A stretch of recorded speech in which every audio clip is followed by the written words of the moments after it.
She helped a lost man, then saw his face on every screen in the city. Do you know where I was going? Nora Ellis looked up from her sketchbook and found herself staring at the person who'd interrupted her quiet moment. The question hung in the air, unexpected and curious.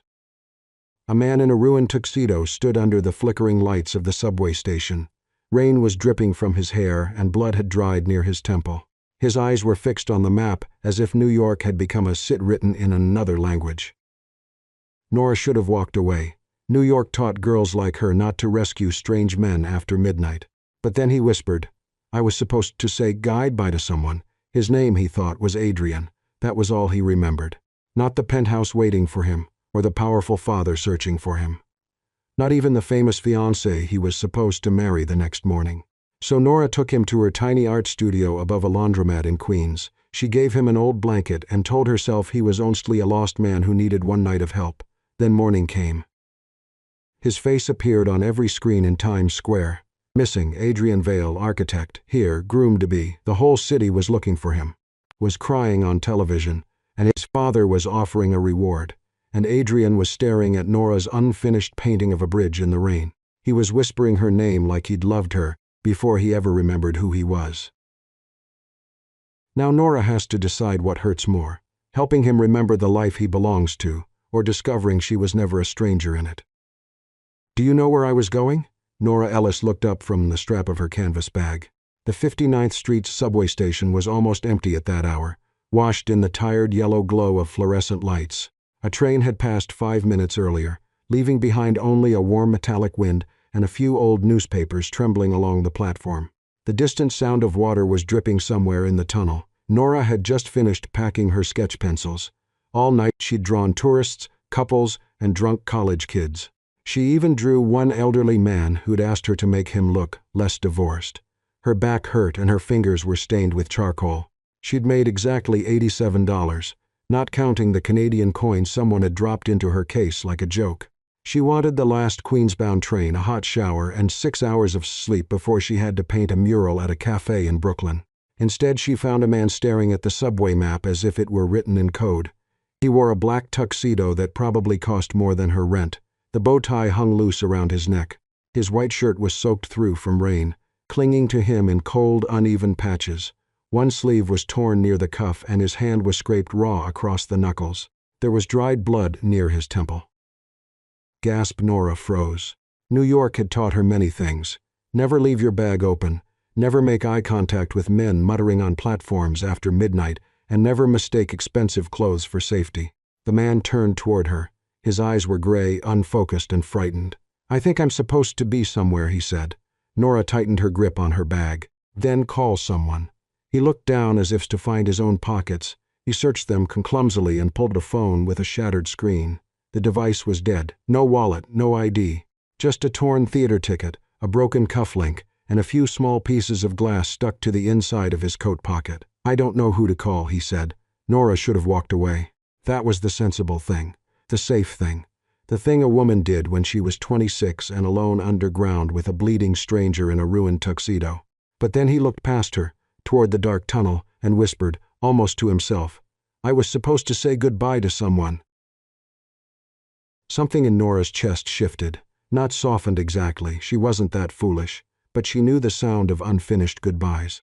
Her mother died during Nora's second week of filling out art school forms. There were still days when Nora reached for a sentence she'd never gotten to say. What's your name? She asked. He blinked slowly. My name. His brow tightened.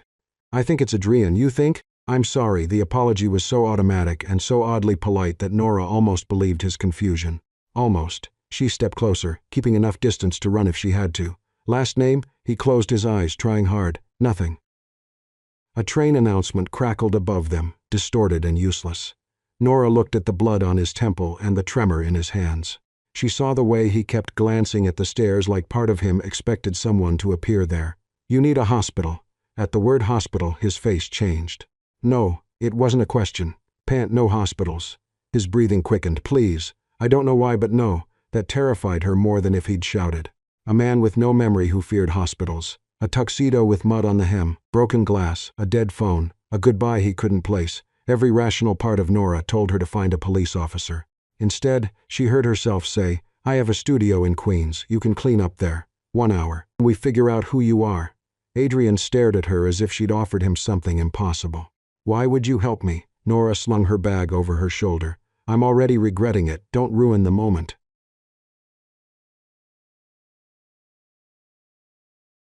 Who? Her studio was above a laundromat that never fully stopped smelling like detergent and burned quarters. The stairs were narrow, the radiator hissed like an angry cat, and half the ceiling leaked when it rained too hard. Miles was still awake when she unlocked the door. Her younger brother sat on the floor with sheet music spread around him, a violin case open beside his knee. At 21, Miles had the suspicious eyes of someone who'd watched his sister give away too much of herself too many times. He took one look at Adrian and stood. "No." Nora shut the door behind them. "Hi to you too." "Nora, absolutely not. He's hurt." "A stranger. I noticed. A bleeding stranger in a tuxedo."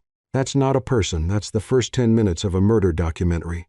Adrian, pale and dripping rainwater onto the floor, said quietly, "That seems fair." Miles pointed at him. "Sighs, I don't like that he agrees with me." Nora got towels from the bathroom, cleaned the cut near Adrian's temple, and wrapped his scraped hand while Miles hovered like a furious guard dog. Adrian didn't complain. He flinched only once when thunder rolled over Queens and the windows shook. Later, Nora gave him the old sofa and a blanket with paint stains on one edge. Before lying down, Adrian stopped in front of the large unfinished canvas propped against the brick wall. It was a bridge in the rain, not a famous bridge, not one tourists photographed. Just a narrow pedestrian bridge from Nora's memory, painted in deep blues and silver-gray light, with one blurred figure standing beneath an old street lamp. Adrian reached toward it, then stopped before touching the wet paint. "Breathe, I've seen this place," he whispered. Nora's hand tightened around the blanket. "No, you haven't." He looked at her, confused. "I have. You can't have. I've never shown that painting to anyone." Adrian stared at the bridge until his eyes grew heavy. Exhaustion finally pulled him down onto the sofa. Nora didn't sleep. She sat at her work table watching him breathe, telling herself she was making sure he didn't die on her couch. That was all.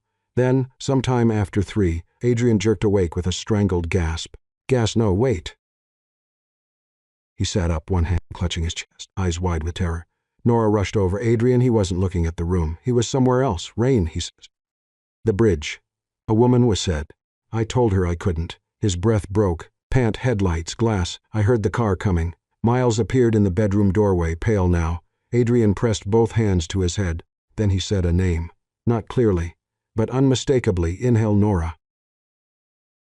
The room went still. Nora stared at him. Her heart began to pound for reasons she couldn't name. Because she'd found him less than 3 hours ago. Because he hadn't known her name until she told him. Because the bridge in her painting belonged to a memory she'd never shared. And because the way he said her name didn't sound like he was meeting her. It sounded like he was remembering losing her. By morning, Nora had convinced herself there was a responsible way to end this. She'd take Adrian to the police. She'd explain exactly what happened. The subway station, the blood near his temple, the broken phone, the missing wallet, the nightmare, the impossible way he'd said her name. Then she'd walk away. That was the part she repeated while making coffee in her tiny kitchen, while Miles watched Adrian from across the room, like he expected the man to suddenly confess to being a jewel thief. Adrian sat at the edge of the sofa, wrapped in one of Nora's old gray hoodies. The tuxedo shirt had dried stiff on a chair. Without it, without the expensive jacket and ruined bow tie, he looked less like a mystery and more like a man who'd been dropped into the wrong life. His memory hadn't returned. He knew his first name might be Adrian. He knew the sound of violin made his chest hurt. He knew the smell of oil paint calmed him. He knew the bridge in Nora's unfinished canvas made him feel as if he'd lost something there. That was all. Miles didn't trust any of it. Nora didn't either. But when Adrian tried to thank her for the coffee and forgot the word for mug, her suspicion weakened against her will. At 10, they left for Manhattan. Rain still clung to the city, turning the sidewalks slick and reflective. Nora kept her hands in her coat pockets, walking a step ahead as if distance could keep the night before from becoming personal. Adrian followed quietly, scanning every street sign, every passing cab, every stranger's face with painful concentration.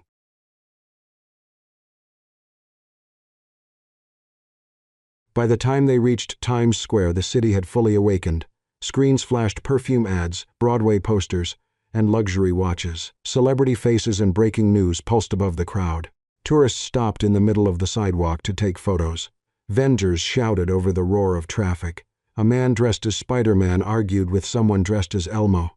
Nora was searching for the nearest police station on her phone when the screen above them changed.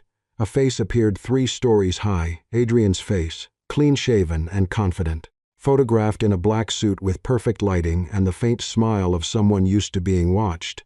Beneath it, white letters cut across a blue background. Missing, Adrian Vale, architect, here, groom to be. Nora stopped so suddenly Adrian almost walked into her. Around them people began pointing, gasping. The image shifted to news footage. A reporter stood outside a grand hotel, speaking urgently about the mysterious disappearance of Adrian Vale. He's the celebrated architect and heir to Vale Properties. He vanished only hours before his high-profile wedding to fashion heiress Celeste Monroe. Then Celeste appeared. She was beautiful in the way magazines made beauty look effortless. Pale coat, dark hair, trembling mouth, diamond ring flashing as she pressed a handkerchief to her eyes. She asked Adrian to come home. She said everyone was worried. She said the wedding didn't matter, only his safety. Nora felt something cold open inside her. The man who'd slept on her paint-stained sofa wasn't some lost stranger. He belonged to penthouses, private cars, front-page headlines, and women like Celeste Monroe. Families who could make an entire city turn its face toward him. Nora saw her own reflection in a dark shop window. Messy curls, worn boots, charcoal still smudged near her wrist. A girl who painted tourists for cash and lived above a laundromat. Temporary.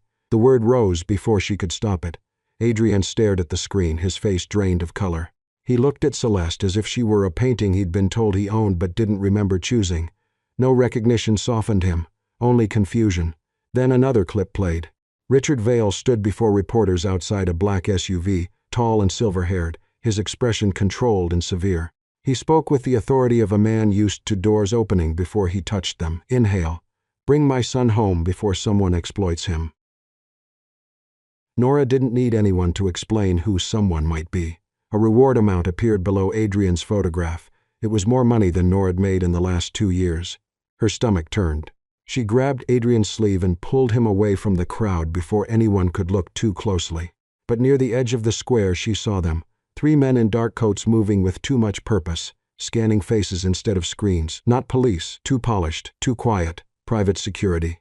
One of them lifted a phone and looked directly in their direction. Adrian saw him. His body reacted before his mind did. His breath shortened. His hand clamped around Nora's wrist, not hard enough to hurt, but with raw fear. Nora'd seen fear before. Real fear. It didn't look like acting. They ducked into the entrance of a subway station and moved with the morning crowd down the stairs.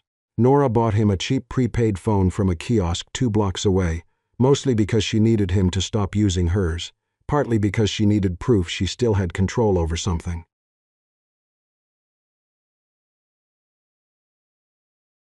Inhale. The phone rang less than 10 minutes later. No one should have had the number. Adrian stared at the screen. Nora answered on speaker without speaking. A woman's voice came through, soft and trembling with practiced tenderness. Celeste. She told Adrian he was confused. She told him he'd hit his head. She told him his father only wanted him safe. Her voice was beautiful, intimate, almost convincing. Then she said she knew his hand must still hurt. Gasp went still.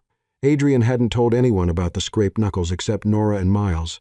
The cut had never appeared on the news. Celeste kept talking gently, but Nora no longer heard comfort. She heard surveillance. Adrian looked at her, and the question between them was no longer whether he belonged to another life. He did. The question was why that life was watching him like prey. Nora ended the call. For a long moment the city roared above them. She should have handed him over. She knew that. Every sensible part of her knew that. Instead, she put the phone in her pocket and looked at the man the whole city was searching for. I don't trust you, she said. Adrian nodded as if he accepted that. Nora glanced toward the stairs, where footsteps hurried past in both directions. But I trust them less. And with that, she let him deeper into the subway crowd. They hid in the one place Nora understood better than any police station or penthouse. He saw himself a year earlier, standing in an old building in Queens with dust on his shoes and a hard hat under his arm.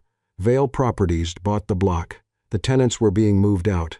The cafes, studios, repair shops, and cheap rehearsal spaces were scheduled to become luxury apartments with a rooftop garden no one from the old neighborhood could afford to enter. He'd hired Nora to paint the final mural on the building's exposed side wall before demolition. A sentimental gesture, he'd called it then. Aesthetic preservation. Now the phrase tasted like cowardice.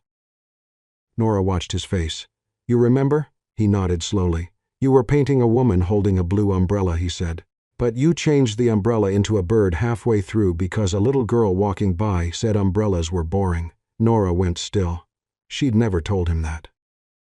Another memory followed. Weeks of visits, Adrian coming by under the excuse of checking project progress. Nora sitting cross-legged on the floor, eating takeout noodles from the carton, telling him that New York wasn't made of buildings, no matter what men in suits believed. It was made of old shop signs, corner delis, cracked stoops, music leaking from open windows, and the names people carved into wet cement before anyone thought to stop them. He'd listened, at first because she challenged him, then because her way of seeing the city made his own world feel unbearably empty. Nora hadn't known who he was, not fully. He'd said he worked in architecture. He'd said his family was involved in development. He'd never said his family owned the company tearing down the block. He hadn't lied exactly. That was the worst part.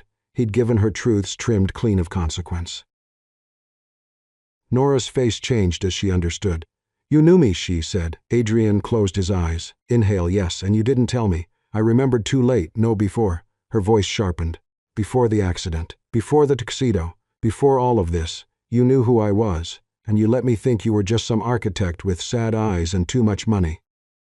Miles appeared in the bedroom doorway but said nothing. Adrian looked at Nora, and more came back. The bridge. Rain. A night heavy with everything neither of them named. They'd stood beneath the street lamp from her painting, the East River dark below them, the city glittering like it belonged to someone else. Nora's jacket had been too thin for the weather. Adrian wanted to put his coat around her shoulders but had been afraid the gesture'd say too much. He remembered telling her about the wedding, not the whole truth, never the whole truth. Only that his family expected it, that Celeste was decent. The marriage made sense in ways love often didn't. Nora had laughed, but there'd been no humor in it. She'd told him she wouldn't be the little rebellion of a rich man before he went home to marry correctly. She wouldn't be the woman he remembered when his life became too polished to breathe in. "If you wanted to leave that wedding, you had to do it because the wedding was wrong, not because I was there." That memory hurt more than the cut on his head, because then came the last one. The night before the wedding, Adrian in a tuxedo soaked in rain, running to the bridge because he needed to see Nora one final time, not to choose her, not bravely, not honestly, to say goodbye. He'd intended to go back to Celeste, to his father's ceremony, to the life already arranged for him. He remembered Nora standing beneath the street lamp, tears in her eyes but her back straight, as if she'd known from the beginning how the story'd end. Then headlights, a horn, his own voice shouting her name, glass, gas, darkness. When Adrian opened his eyes, Nora'd stepped away from him. Her expression was worse than anger. It was recognition. Even before the amnesia, even before Times Square, even before the whole city claimed him, Adrian Vale'd chosen to leave. A knock sounded downstairs. Not the laundromat door, the private entrance. Miles cursed under his breath and moved toward the window. A black car waited at the curb. A man in a dark overcoat stood beneath an umbrella, silver-haired, calm, and perfectly dry despite the rain.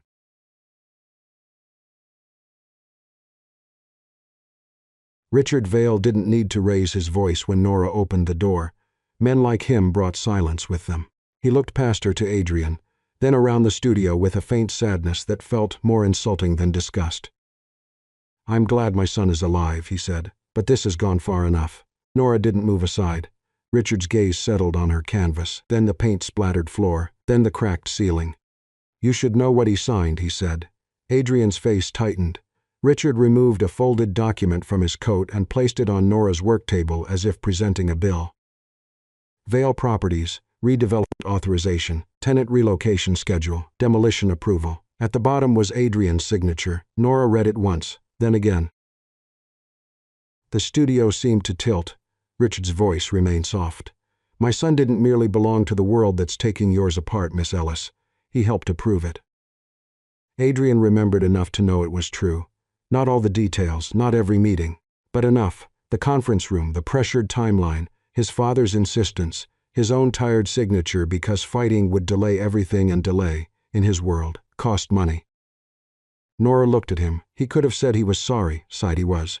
But sorry was too small for a wrecking ball. She folded the document with shaking hands and gave it back to Richard without looking at him. Then she turned to Adrian. "Get out." Miles whispered her name, but Nora didn't soften. Adrian stood as if the words had physically struck him. "Nora."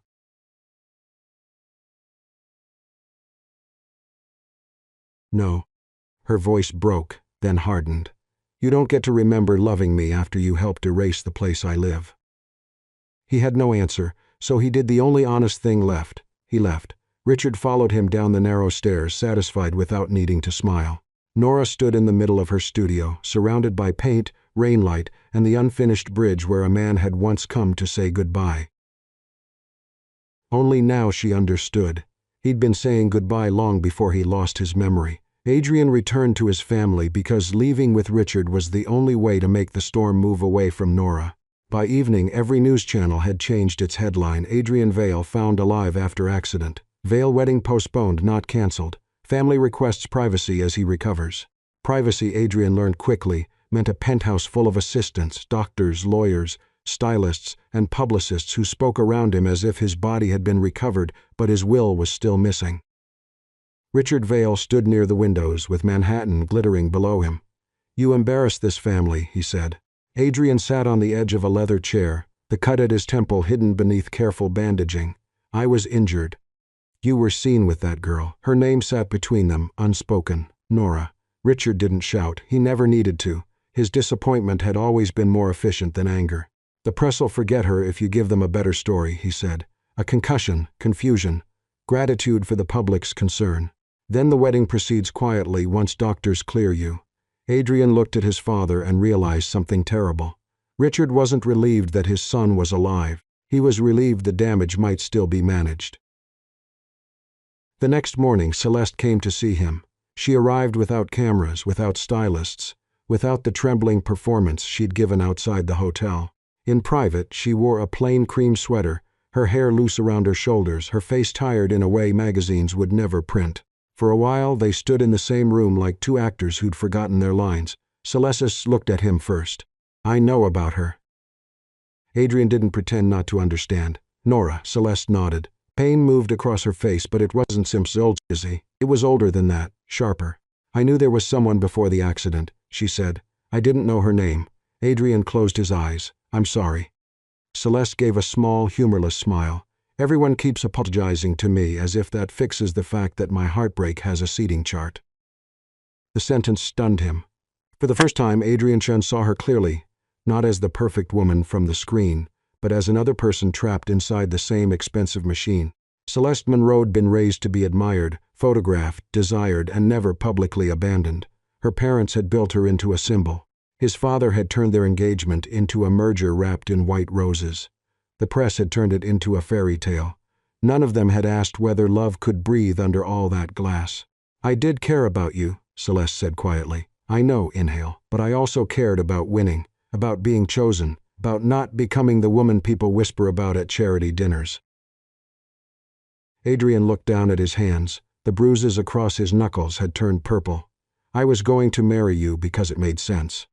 "That might be the cruelest thing anyone's ever said to me," she said. He looked up, ashamed. She didn't cry. Somehow, that made the room feel even more fragile. Across the city, Nora packed a suitcase she didn't want to pack. Miles watched from her studio doorway, violin under one arm. "So that's it?" he asked. Nora folded a sweater too sharply. "I need to get out of New York for a while. Because of reporters? Because of everything." Miles leaned against the doorframe. "Breathe, no. Because you'd rather leave first than find out if someone else will." Nora stopped. He softened, but didn't take it back. "You did it with art school," he said. "With people who offered help. With anyone who looked like they might matter. You call it being realistic, but sometimes it just looks like running with better vocabulary." Nora's eyes burned. "That man signed away our building." "I know. He chose them. I know. And you're defending him?" Miles shook his head. "I'm defending you from turning one more heartbreak into proof that you were never allowed to want anything." Nora sat down on the edge of the bed. Outside, the city continued without mercy. 2 days later, the wedding proceeded as a media event under a different name. A private family ceremony with security at every entrance and photographers crowded behind barricades.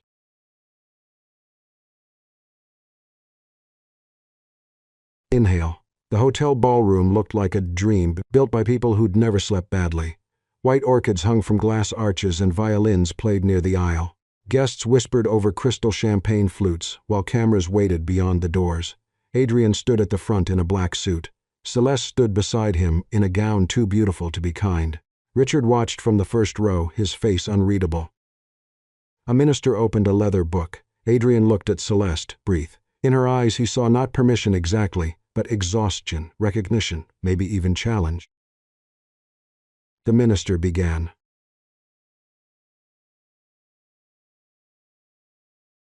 Inhale. Adrian didn't let him finish. He turned toward the guests as a hush moved through the ballroom. He'd spent his entire life speaking in rooms designed to protect power. Boardrooms, galas, press briefings. Carefully lit stages where truth was shaped before it was released. This time his voice shook, but he didn't stop. He said the wedding was never only a wedding. It was an arrangement between families, companies, reputations, and old money. He said Celeste deserved more than to be used as proof that two empires could smile for cameras. He said he'd been too weak, too obedient, and too afraid to admit that before someone got hurt.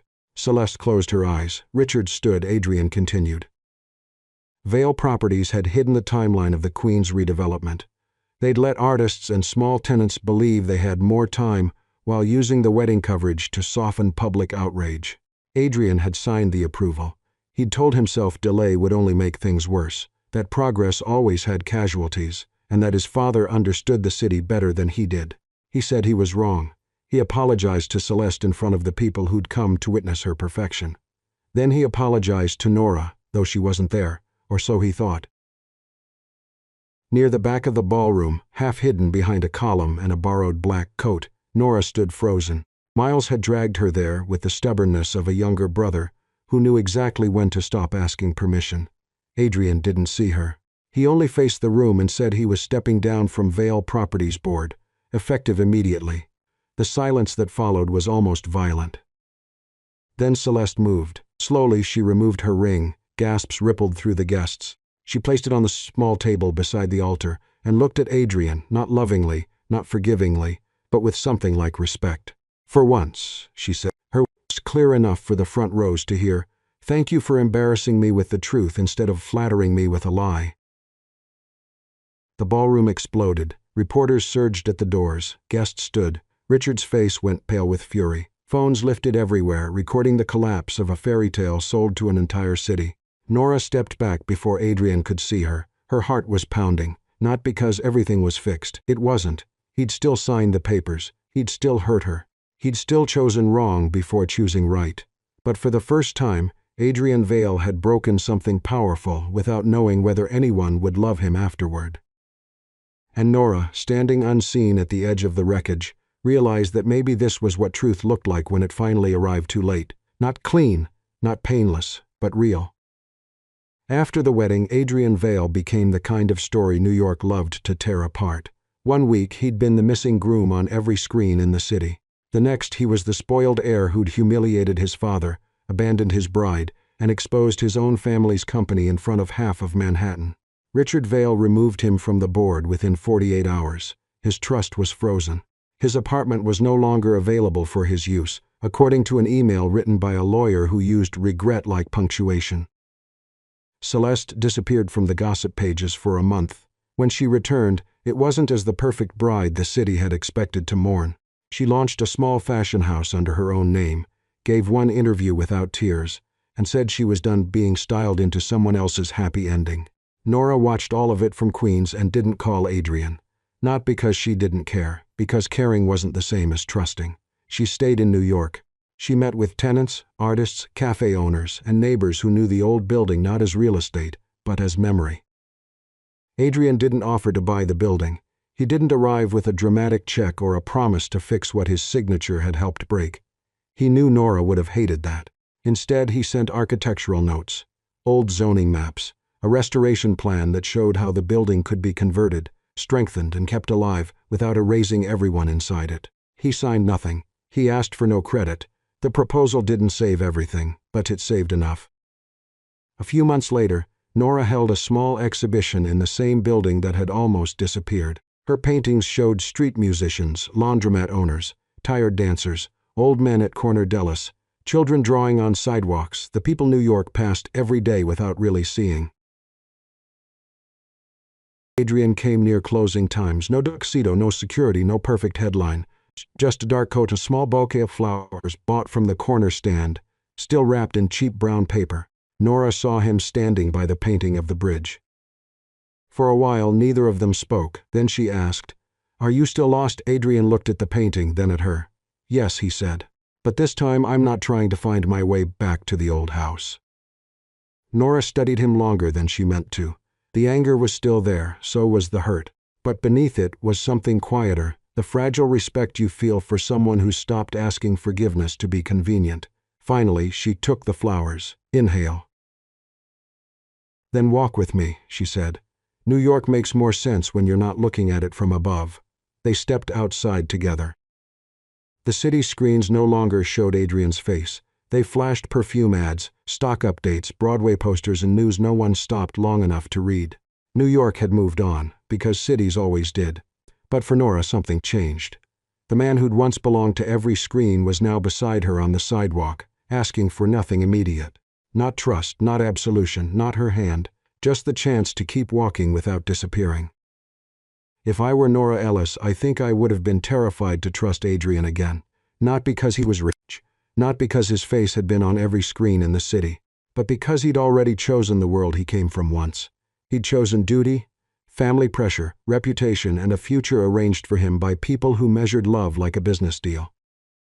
So let me ask you, if you were Nora, would you've walked away from Adrian forever, or would you've given him time to prove he'd truly changed? Share your thoughts in the comments. I'd love to know what you would have chosen. And if this story touched your heart, please like, subscribe Soul-Stirring Stories. Until next time, remember, love isn't always the person who chooses you first. Sometimes love is the person who chose wrong, lost the easy road, and came back not asking to be forgiven, but willing to become worthy, even if you never reach for their hand.